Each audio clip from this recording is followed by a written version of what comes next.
Hello, Muslim friends of the world. Los Angeles, the city that never sleeps, roared under the scorching summer heat. The blue sky turned gray, and the air was filled with the bitter scent of ash.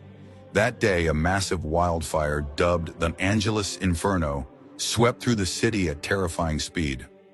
The fire, which began in a remote valley, had already consumed hundreds of acres, destroying homes, buildings, and everything in its path. The flames spared nothing, devouring all in their wake. Amid the chaos of this disaster stood Masjid al-Hikmah, a grand mosque with pristine white walls adorned with golden calligraphy at its entrance. This mosque had long served as a spiritual oasis for the Muslim community in Los Angeles. But now its fate hung by a thread. The fire was closing in on the area, and many doubted the building could be saved. Inside the mosque, the atmosphere was different. Dozens of worshippers, led by Imam Malik, sat in a circle for communal prayers. The recitation of Quranic verses echoed through the main hall, trying to drown out the piercing sirens of fire trucks outside. The congregation prayed not only for the safety of the mosque, but also for the entire city struggling against this calamity. "Never underestimate the power of prayer," said Imam Malik firmly, though his face betrayed exhaustion. "Allah is all-powerful. He hears every hope, every whisper of our hearts. If it is His will, this mosque will be protected." Not everyone among the congregation was as calm. Among them was Aiden, a young convert to Islam who had embraced the faith only a few months earlier. He was still grappling with understanding his new belief, and this disaster was testing his faith. Gazing at the approaching flames through the mosque's windows, he asked Imam Malik quietly, "Will Allah really save us, Imam? What if this mosque is destroyed like the others?"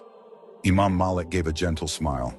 "If Allah wills, even a fire this great will not touch a single stone of this mosque. But remember, miracles are not just about what happens outside.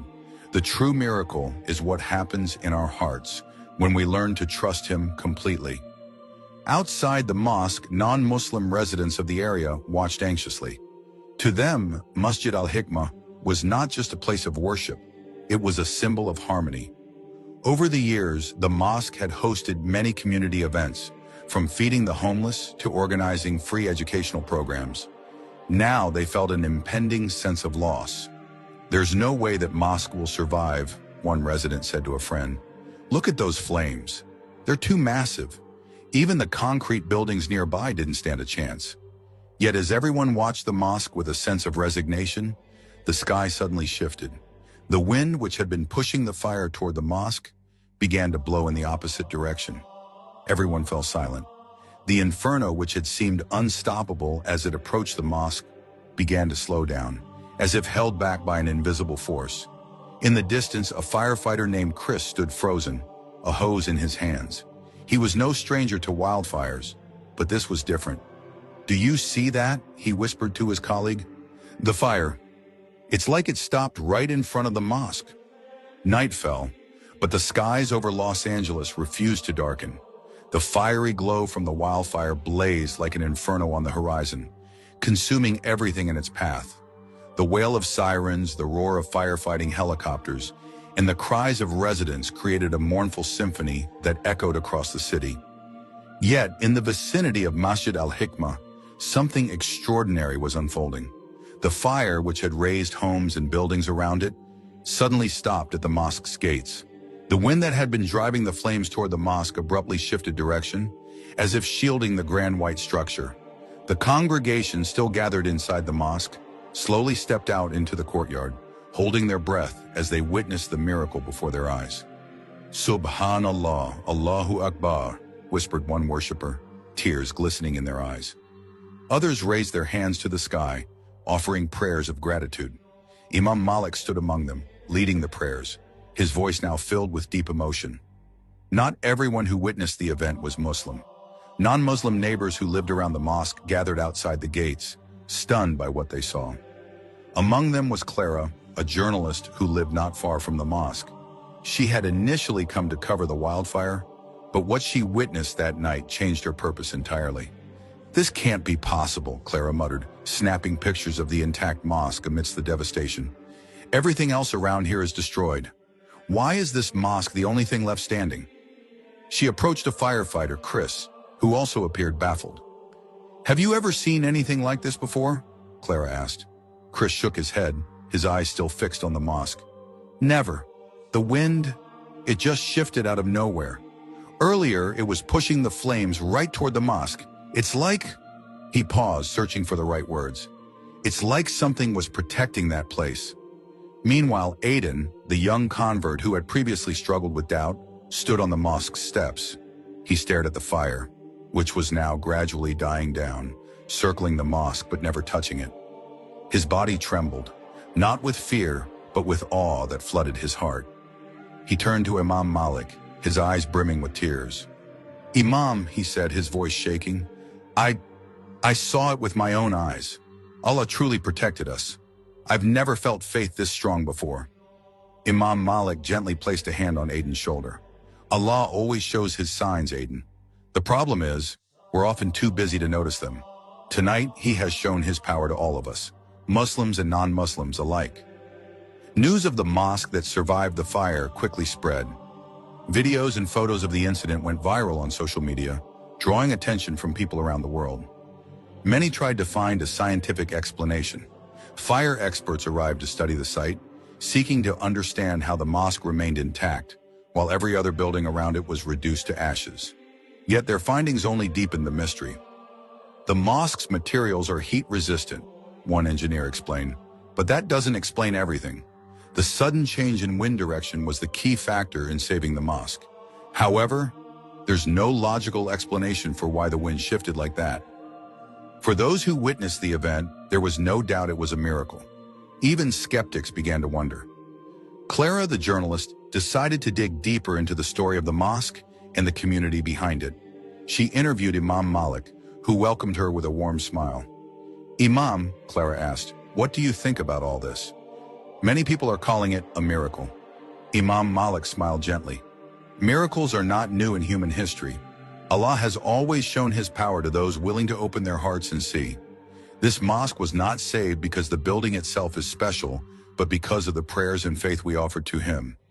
And perhaps this is Allah's way of reminding us all, regardless of religion or background, that he is the Almighty." Clara fell silent. Imam Malik's words resonated deeply in her mind as the night wore on. She had come to the mosque intending to cover a story, but now her heart was stirred. Outside, many others felt the same. This miracle wasn't just about the fire that stopped. It was the beginning of something far greater, something that would touch the hearts of thousands in Los Angeles and beyond. Los Angeles gradually recovered from the devastating wildfire that had ravaged the city. Yet one place continued to dominate conversations: Masjid al-Hikmah. The miracle that unfolded at the mosque had deeply moved countless hearts, inspiring many to seek a deeper understanding of the event's meaning. In the days following the fire, the mosque became a hub of visitors. Not only did the Muslim community gather to express their gratitude, but people of all backgrounds, Christians, Jews, atheists, and even those who claim no faith, came as well. They didn't come merely to witness the building that stood untouched amidst destruction, but to grasp the spiritual message hidden within the miracle. Clara, the journalist, was among those most profoundly affected. For weeks, she visited the mosque regularly, speaking with Imam Malik, the congregation, and even studying the Quran. Initially, her visits were motivated by her pursuit of a compelling story, but over time, her professional curiosity evolved into a deeply personal journey. "I can't ignore what happened," Clara confided to Imam Malik one afternoon. "What I witnessed here is more than just an inexplicable event. Every time I step into this mosque, I feel a peace I've never felt before." "How do you explain that?" Imam Malik gave a gentle smile. "Peace is a gift from Allah to those who seek it. Clara, Allah often speaks to us through the signs around us, but only those with open hearts can hear him. What you're feeling may be his call." Clara fell silent, her heart swelling with emotions she had never experienced before, a conviction quietly but powerfully stirring her soul. Meanwhile, Aiden, the young convert who had once been riddled with doubt, now stood as one of the mosque's most active volunteers. Witnessing the miracle had solidified his faith, and he began sharing his story with visitors. Among them was a man named Jack, a former firefighter who had witnessed firsthand how the wind seemed to protect the mosque. "I don't believe in God," Jack told Aiden skeptically. "But what I saw that night, I can't explain it logically." Aiden smiled. "I was like you, Jack. I searched for answers in the wrong places. But when I opened my heart and started learning about Islam, I found a peace I'd never known before. Maybe that's what you're looking for." Jack didn't respond immediately, but their conversation lingered in his mind for weeks. Eventually, he returned to the mosque, requested a meeting with Imam Malik, and decided to learn more about Islam. Day by day, Masjid al-Hikmah became a center of spiritual awakening in Los Angeles. Thousands of people visited, and many ultimately embraced Islam. Among them was Clara, who, one Friday, stood tearfully in front of the congregation and recited the words that would change her life forever. "I bear witness that there is no God but Allah, and I bear witness that Muhammad is his messenger." The mosque resounded with cries of Allahu Akbar, accompanied by the joyful tears of the congregation. Clara was now a Muslim, grateful for the path that had brought her to this moment. The miracle of Masjid al-Hikmah had not only spared its walls from the flames, but had ignited the fire of faith in the hearts of thousands. In less than a year, over 5,000 people in Los Angeles embraced Islam, and the numbers continued to grow. Los Angeles, once known as a city consumed by worldly affairs, now had a new narrative, a story of God's greatness and how faith could emerge from calamity. Masjid al-Hikmah, once recognized only by the Muslim community, now stood as a universal symbol of God's power that transcends all boundaries. And on quiet nights, as the mosque's lights softly illuminated the Los Angeles skyline, passers-by no longer saw it as just a building. They saw it as a testament to a tangible miracle, a reminder that within every trial lies wisdom, and that even in the darkest times, there is always light.